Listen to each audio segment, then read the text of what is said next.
त्याच्या दिवशी मी येत आहे ग, आणि दिवाळीला आई मला शंकरपाळे खूप आवडते ग, करून ठेव म्हणून उपदेश करू लागली. मायबाप सांगतो तुम्हाला, आईसारखा कळवळा कुणालाच येत नाही. घरामध्ये पीठ नव्हतं, शेजाऱ्याच्या घरी गेली की माय माऊली शंकरपाळे बनवले. त्या सुंदर बघा त्या ठिकाणी बुंदीचे लाडू केले, पापड केले, चिवडा केला. दिवाळीचा सण आला आणि बघा दिवाळीच्या सणाच्या दिवशी ज्याप्रमाणे एखादी हरणी आपल्या पाडसाची वाट पाहत आहे मायबाप, त्याप्रमाणे ती माऊली त्या लेकराची वाट पाहू लागली.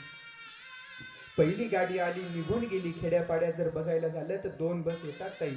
पहिली बस आली, निघून गेली. पहिल्या बसमध्ये तिला तिचा बाळू दिसला नाही. पतिदेवाला उपदेश करू लागली, अहो पहिली बस आली, निघून गेली हो, आपला बाळू दिसला नाही.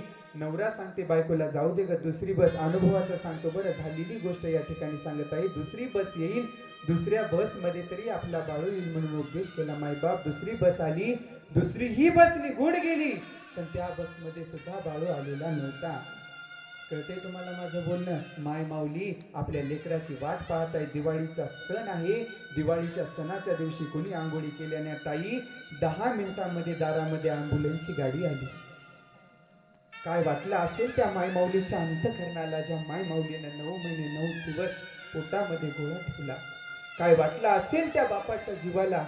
त्या बापानं दिवसभर रात्रभर शेतामध्ये कष्ट करून त्या ठिकाणी लहानाचा मोठा केला. काय वाटलं असेल त्या 5 बहिणीला.